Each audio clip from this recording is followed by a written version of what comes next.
Hey guys, this is Solution Podfic, and today we're going to be reading I Didn't Ask Did I by Anita Supervision.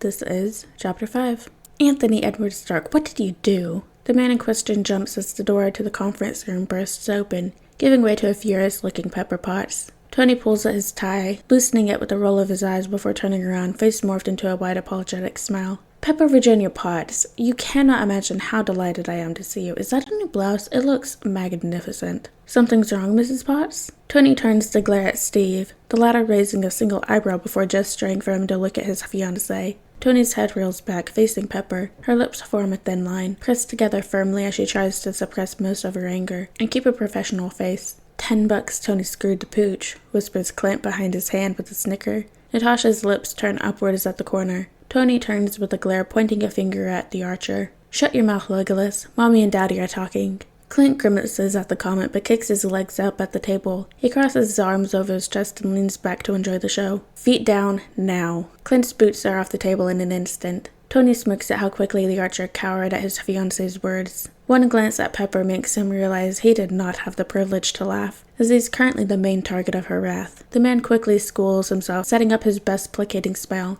Darling, although incredibly smart, mind-reading isn't on my list of traits. So tell me what I can do to make you relax again. Pepper crosses her arms over her chest, eyes narrowing. Don't you dare try to tell me to relax when you caused the press to run wild and SI stocks to go down into an all-time deep in a day, Tony. Sam whistles. That's almost impressive. What did he do? Tony turns, glaring, pointing his fingers at them. The peanut gallery is closed for today. No clever comments coming from any of you, capiche? The rest of his team keeps quiet as they watch Pepper scolding the man whose shoulders sink further as the strawberry blonde woman asks him if he completely lost it. Pepper, darling, please, whatever I've done, the PR team can manage it. He tries, but Pepper is having none of it. You know what? Tell me if they can, says the angered woman. She glances towards the ceiling. Friday, if you would be so nice. Of course, Miss Potts. The flat screen as the wall turns on, all heads turning towards the live broadcast playing on the big screen. Is that the tower? Steve leans his arms on the table, brow furrowed as he stares at the drone footage playing, showing a side of the well-known building, thoroughly covered in black and white paint. What even is that? Asks Sam, who tilts his head in confusion. Tony's mind is blank. His building got used for some crazy idiot's canvas to portray their juvenile act of rebellion, or whatever their imitation of a zebra on crack is trying to be.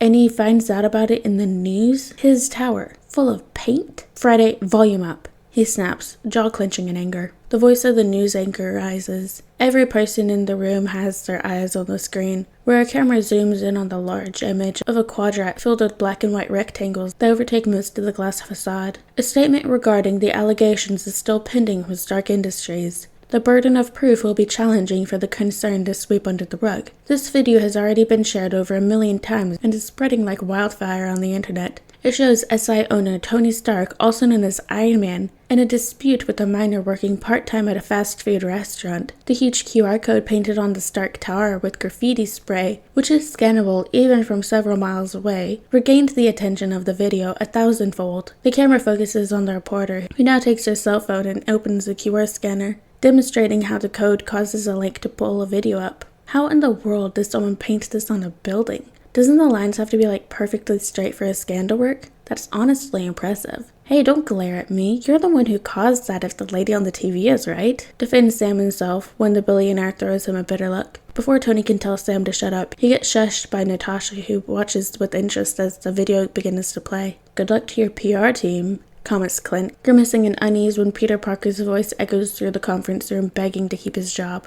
Tony, how could you do that to a kid?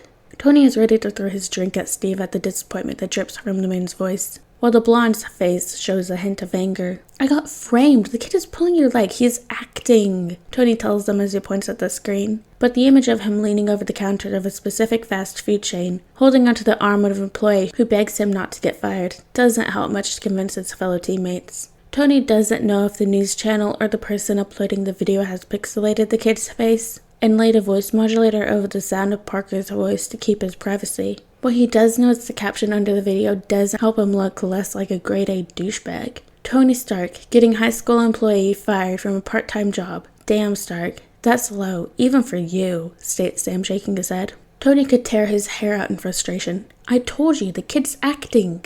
Steve, who had stood up from his chair, puts a hand on his shoulder on his way out, having seen enough. Maybe you should stay out from the next few missions until it's settled. Tony blinks at him in disbelief. You're kidding me, right? Steve pats his shoulder. We all have bad days, Tony, but this isn't the way. Get this sorted out and you're back on the team. The others follow soon, walking out of the conference room and leaving Tony with the still frowning Pepper. Steve's right, Tony. You should get this sorted out. She gives him a last look before walking out of the room. Tony runs a hand over his face, a tired sigh leaving him before telling Friday to turn off the TV. His knuckles are turning white with how hard he's balling his hands to a fist as he stalks around the room. Mind going miles a minute. A million and one questions are running through his head. Questions he couldn't answer. And that drives him more mad than the fact that his tower got turned into a memorial of his failure to keep his cool. Why didn't Friday notify him someone had put a hand on the tower? How did they paint the facade of an 80-story tall building? Even though there are many questions without an answer, Tony had a bunch about who was behind all of this, who had to be behind this petty act of revenge.